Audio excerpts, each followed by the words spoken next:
Good morning, my name is Lorenzo, and today I'm going to present the paper Performance Evaluation of Shielded Neural Networks for Autonomous Agile Earth-Observing Satellites in Long-Term Scenarios.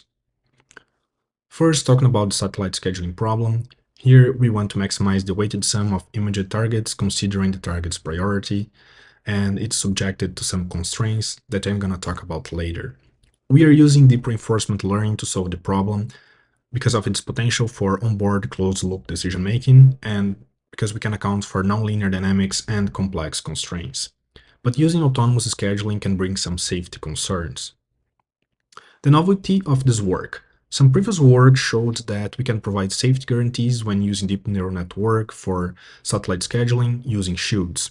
But there's no comprehensive analysis on the trade-off between the safety that the shields are bringing and the decrease in performance that we are getting. So this work wants to compare and analyze this trade-off between safety and the decrease in performance when using shielded deep neural networks. First, the problem formulation. We are formulating target requests based on the target's position and target priority. On the right, you have an example of what this target distribution looks like when following a city-based distribution of the most populated cities on Earth. Initially, all targets are in the unfulfilled list of requests, and when satellite successfully images a target, we move it from the unfulfilled list to the fulfilled list of requests. We are formulating the problem as a partially observable Markov decision process where we have a state space that contains all the information in the simulator, including satellite position, orientation, all the target's information, and also states internal to the flight software and internal to the simulator. We have an action space, transition probability function, reward function, and observation space. And here, because the agent doesn't need to see all the state space to make an informed decision, it actually sees only this subspace. We also have an observation function in this formulation. And when using this Markov decision process, the goal is to find a policy that's mapping these observations to actions. So giving a set of observations right now, which actions should I take next? And that policy should maximize the expected sum of discounted rewards. Talking more about the observation space, here we have information about satellite position, orientation, angular velocity, the battery charge, how much storage space you have left, and reaction level speeds. We also have information about the priority of the upcoming 32 targets in the unfulfilled list of requests. And here, given your position in orbit, you have the 32 targets ahead of you that are ordered based on the beginning of their imaging opportunity window. The action space contains the action charge. This action will reorient your spacecraft to maximize power generation. We have action desat that will desaturate your reaction wheels firing thrusters, and action downlink, where you're going to communicate with a ground station to free up your buffer. We also have 32 imaging actions. Each of these imaging actions corresponds to imaging one of the 32 upcoming targets in the unfulfilled list of requests. The reward function is proportional to the priority of the target, and this target must be initially in the unfulfilled list of requests. So you cannot image a target more than once. We have some terminal conditions. So your battery should not reach 0 or below, and any of your reaction wheel speeds should not exceed a certain threshold. If any of these conditions are met, the simulation is terminated, and these are basically the safety aspects we have in this problem. Here is an animation that illustrates what the problem looks like.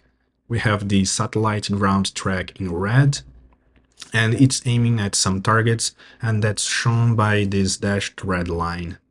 We also have highlighted the 32 upcoming targets ahead of the satellite. They are highlighted in red, and when the satellite successfully images a target, it becomes completely red.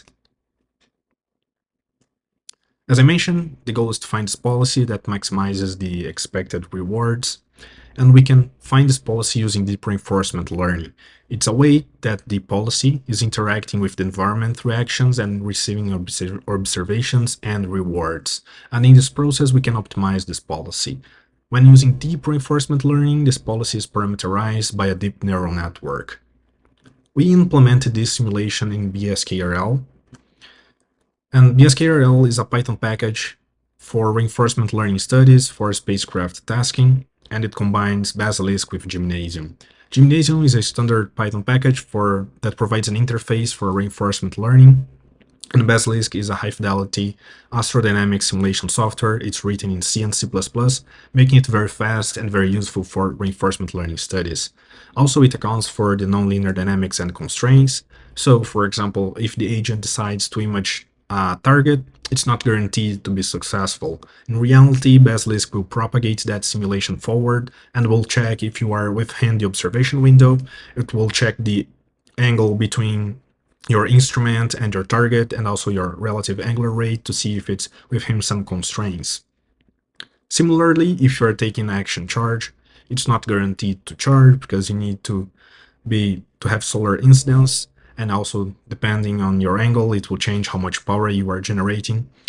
Similarly, you can also charge even if you're not taking action charge. You can be imaging a target, and depending on your position and orientation, you might be generating some power. As I mentioned, in here we can account for these complex dynamics and constraints when using deep reinforcement learning, and it's fast to evaluate. It's about 10 milliseconds in a laptop. So you get your set of observations, you pass them through the network, and will receive an action, and that process takes about 10 milliseconds. The problem here is that these deep neural networks, they can select unsafe actions. The agent here will receive observations from the environment, and based on that, will decide on an action. But then we can include another block that's called the shield. The shield will monitor the action selected by the agent, and will see also the observations, and will decide if that action is safe or not. If that action is considered safe, it will pass through the shield and will interact with the environment. If that action selected by the agent is actually considered unsafe, the shield will override that action with an action that it believes to be safe and will lead to a safe state. But how can we construct the shields? We are looking at two different approaches here. The first one is the handmade shield that's built using expert knowledge of the problem. So if you know that your battery is low, you should charge. That's basically the idea. So it will check if you're in eclipse. If you're not, it will check your power levels and will tell you to charge if your battery is low. It will also check your reaction wheel speeds and will tell you to desaturate if the reaction wheel speeds are high. Otherwise, you can just continue with your original actions. The problem with the handmade shield, it's requiring expert knowledge, and we can have some edge cases that are hard to predict and to encode. Instead, we can use the automated generated shields, and here I'm going to point you to this paper from Robert Reed, where they show how to generate the shields. They kindly provided these 3 different shields to us, but the idea here is that you're going to take your original partially observable Markov decision process and will construct a safety MDP from that, considering the aspects that are most relevant to safety. With that, we can generate some shields. The one-step shield will guarantee that the action you are taking right now is going to lead you to a safe state. The two-step shield's going to guarantee that the action you are taking right now is going to lead to a safe state, and that safe state also has an available safe action. The Q-optimal shield is guaranteeing that if you're taking this action, the safe action right now, you are likely to remain in a safe trajectory given some probability bounds. But then we have the question again, what is the trade-off between safety and performance when using the shields? To analyze that, we trained some policies using the asynchronous PPO algorithm using 3-orbit long truncated episodes, and we trained without any shields. We trained 3 different policies. Pi1 was trained in the nominal environment, Pi2 was trained in a slightly harder environment, so it's more conservative, and policy Pi3 was trained with a very large battery capacity and no reaction wheel speed limit, so it didn't learn any of the safety aspects of the problem. It's a very greedy policy. We trained with 2 different target distributions, uniform and city-based. In this presentation, I'm just going to focus on the city-based case. The testing environment is the same environment where we trained policy pi 1, but instead of using 3 orbit long episodes, we used 90 orbit long episodes. So we are extending those episodes by 30 times to mimic some long-term deployment. And we can look at the survivability of these cases. And here, the unshielded case is shown by this light green dashed line and all shielded cases by a solid line. And what we see is that about 50% of the unshielded cases die in these 90 orbits, but all shielded cases are staying alive, 100% of those cases. And that we are seeing here by these lines overlapping. If we look at policy pi 2, that's slightly more conservative, we see that more unshielded cases are surviving, but still about 20% of them are dying in these 90 orbits. Looking at policy pi 3, that's the one trained without any safety considerations, we see that most of those cases, the unshielded cases, die before 10 orbits, but all shielded cases are still alive. So shields are providing safety guarantees, but what is the impact on performance? Well, we can look at policy pi 1 here. We can look first at the cumulative rewards, and what we see is all solid lines, all the shielded cases are performing much better than the unshielded case. And the explanation is quite simple, it's just because these agents are alive, and since they are alive, they're collecting more rewards and getting more points. If we look at reward per orbit, we see that the highest reward is achieved by the unshielded case. And the shield interference in these cases is about 5% for the automated shields and about 3% for the handmade shield. But something interesting here is if we look at what we call the elite cases, those cases that survived the 90 orbits.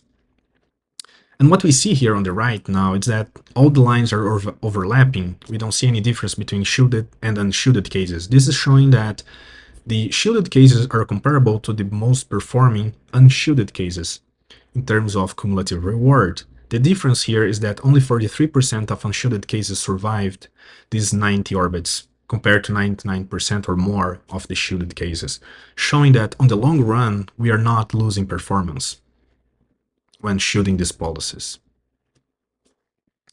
We can also look at policy pi 3, that's the policy that is very, very greedy and trained without any safety considerations. And what we see is that it performs very, very poorly in terms of rewards, and that is expected because these agents are dying quite a lot. But as we can see, the reward per orbit is very, very greedy. The shield interference in this case is between 20 and 40%. So far, we looked at a policy deployed with different shields, but how does these policies compare to each other? And we can look at that looking at this plot on the right. The first plot shows these policies when deployed without any shields. And what we see is that policy pi 1 and pi 2 they have more comparable performance, and again policy pi 3 does very poorly. And again, it's because these agents are dying quite a lot. But when we shield all these policies with the Q-optimal shield, what we see is that their performance is much more similar right now. Still, the policy pi 3 is the worst case. And this is telling us that even if you are going to deploy your policy with shields, it's still better to train that with safety considerations. And it's easier to understand if we think about the case where satellites are in an environment with targets following a city-based distribution, where if you are over the ocean and you don't have any targets to look at, you might charge now. And policy pi 1 and pi 2 will learn that behavior, but not policy pi 3.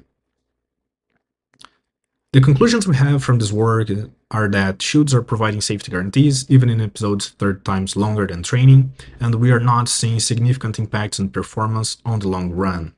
And the average cumulative rewards of the shielded cases are similar. Also, even if you're going to deploy your policy with shields, it's still better to train your policy in an environment that accounts for these safety considerations. Thank you for your attention.